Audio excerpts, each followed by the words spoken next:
Pemirsa, dua pengendara motor gede yang merenggut dua nyawa anak kembar di Pangandaran ditetapkan sebagai tersangka setelah Polres Ciamis melakukan gelar perkara. Polres Ciamis hari ini menetapkan dua pengendara motor gede alias moge, yakni Agus Wandiri dan Angga Permana Putra menjadi tersangka kecelakaan moge yang merenggut dua anak kembar di Jalan Raya Tunggilis, Pangandaran, Jawa Barat. Penetapan dilakukan usai Satlantas Polres Ciamis menggelar olah tempat kejadian perkara dan gelar perkara. Polisi mengantongi dua alat bukti yakni hasil olah tempat kejadian perkara dan dua unit sepeda motor gede.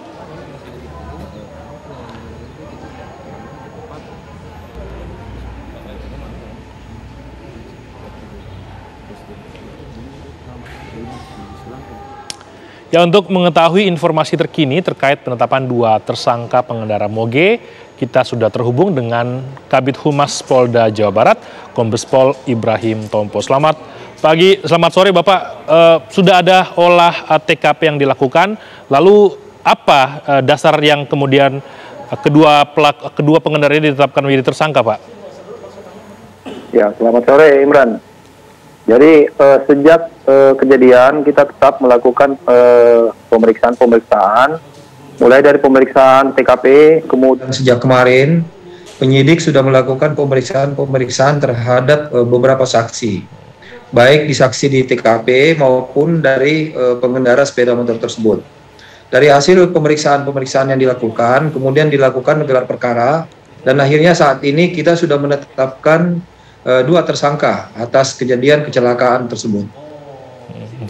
Oke. Pak, barang bukti apa saja kemudian yang menjadi dasar begitu Pak dalam penetapan tersangka ini? Iya, ini kan memang penyidikan yang dilakukan, kita otomatis melakukan pengecekan terkait dengan TKP, kemudian kelayakan dari kendaraan, kemudian kondisi faktor-faktor yang lain seperti cuaca dan kerawanan-kerawanan yang dari rambu-rambu lalu lintas yang ada. Nah, segala petunjuk-petunjuk ini kemudian dirangkai dengan data teknis dari kendaraan tersebut. Kemudian dicari faktor-faktor kelalaian dari pengemudi. Nah, disinilah kemudian ditemukan adanya kelalaian dari pengemudi sehingga dari gelar perkara kemudian ditetapkan sebagai tersangka. Oke, ada unsur kelalaian dari kedua tersangka ini, Pak.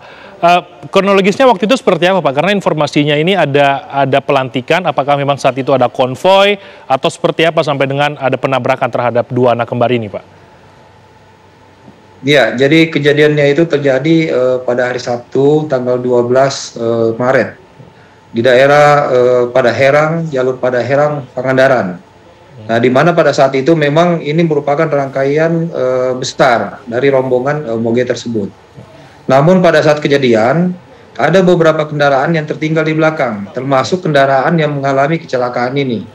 Nah, awal kejadiannya, sekitar jam 13 itu, kemudian ada penyeberang kaki dari korban.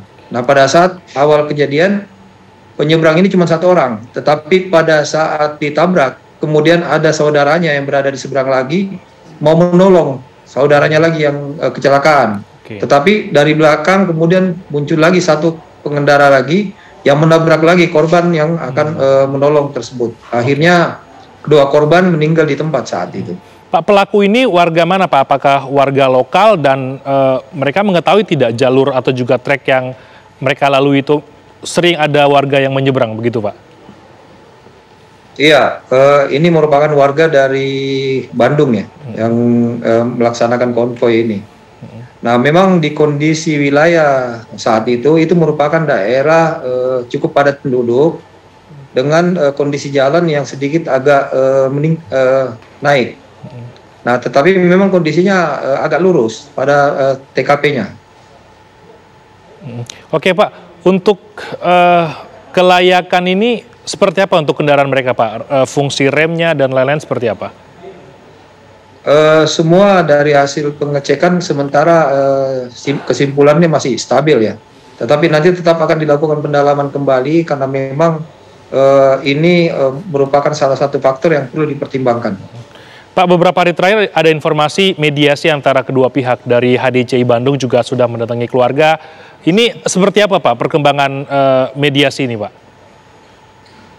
Ya, memang kita lihat ada upaya-upaya untuk melakukan perdamaian, tetapi kita lihat ini merupakan suatu langkah kemanusiaan saja dari pihak pengendara untuk bersimpati kepada pihak keluarga korban. Tetapi dalam hal penegakan hukumnya, perdamaian tersebut itu tidak menggugurkan pidana yang ada. Nah, untuk itu proses pidananya tetap kita proses dan kita jalankan. Oke, proses pidana tetap berjalan. Ancaman hukumannya berapa Pak untuk pasal yang dikenakan kepada kedua tersangka?